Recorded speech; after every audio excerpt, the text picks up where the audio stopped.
Salut à tous, j'espère que vous vous portez très bien. Aujourd'hui, nous allons voir comment se calcule la vanne, autrement dit valeur actuelle nette, ainsi que le tri défini par le taux de rentabilité interne d'une entreprise, d'un projet ou de toute activité donnée. Nous avons devant nous ici quelques chiffres, notamment l'investissement, le fonds de roulement, la dépense d'exploitation, les amortissements et le revenu annuel, c'est-à-dire les entrées, tout ce qui a été obtenu comme entrée d'une activité donnée de l'année zéro jusqu'à la 10e année.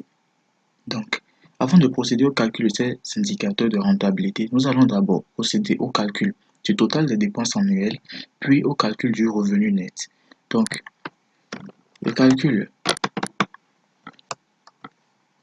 des dépenses annuelles s'opère de la façon suivante. Nous ferons la somme de tout ce qui a été opéré comme dépenses. Voilà, oui. Puis, de façon automatique, nous pouvons générer celle des autres années. Très bien. Maintenant, le revenu net. Le revenu net n'est rien d'autre que le revenu annuel, les entrées, je dirais, les entrées qui ont été réalisées par l'entreprise, moins l'ensemble des dépenses. Ce qui fait donc que ce revenu sera calculé par la soustraction de H4 moins G4. De façon automatique, nous avons les chiffres des autres années. Bien. Maintenant, nous allons procéder au calcul de la vanne. Avant de procéder au calcul de la vanne, il faudrait d'abord rappeler que la vanne n'est rien d'autre que la somme actualisée des cash flows, c'est-à-dire la différence entrée-sortie de l'année 1 jusqu'à la dernière année de production, auquel s'ajoutent maintenant les investissements. Donc, nous procédons de cette façon, égale. Dans Excel, vous avez la formule automatique pour pouvoir faire le calcul de la vanne égale. Donc déjà en bas là, vous voyez qu'il y a la formule qui s'affiche, qui indique la façon dont la vanne doit être calculée, c'est-à-dire la composition. Quels sont les éléments que doivent comporter la formule afin de pouvoir obtenir votre résultat. Donc là d'abord nous avons taux. En parlant de taux, le taux n'est rien d'autre que le taux d'actualisation. Généralement, ce taux d'actualisation se réfère au taux d'intérêt que fixent les banques, que fixent les structures de microfinance, les taux d'intérêt fixés pour, pour effectuer un remboursement de prêt.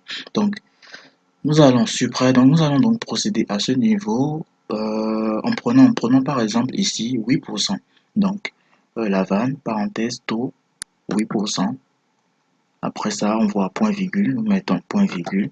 Et nous avons dit que la vanne, c'est la somme des cash flows actualisés de l'année 1 jusqu'à la 10e année. Nous mettons, puis nous fermons la parenthèse, plus maintenant l'investissement initial. Voilà. Donc, voilà ici, nous avons donc la vanne de ce projet qui est de 4 millions d'euros. Donc, n'oublions pas également que la vanne se compare à 0. Donc, lorsque la vanne est supérieure à 0, on dit que ce projet ou cette activité est rentable du point de vue de la vanne.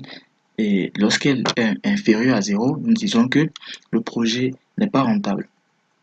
En ce qui concerne maintenant le taux de rentabilité interne, le taux de rentabilité interne dans Excel 2016 se calcule par la formule IRR, qui n'est rien d'autre que la traduction littérale en anglais qui fait Internal Return of Rate, Rate of Return, donc, parenthèse, de l'année 0 jusqu'à la dernière année.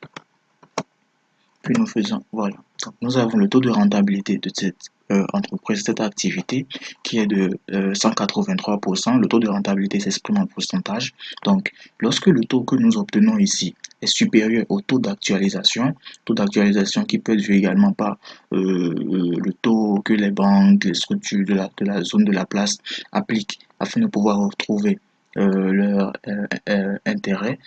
Voilà, nous pouvons également le comparer à cela. Donc, nous voyons ici que ces 183% sont supérieurs aux 8% qui sont appliqués là. Du coup, nous pouvons dire que notre projet est rentable du point de vue du taux de rentabilité interne, car le taux de rentabilité obtenu est supérieur au taux d'actualisation, ou du moins au taux fixé par les banques, les structures, afin de pouvoir effectuer un prêt. Merci d'avoir suivi cette vidéo.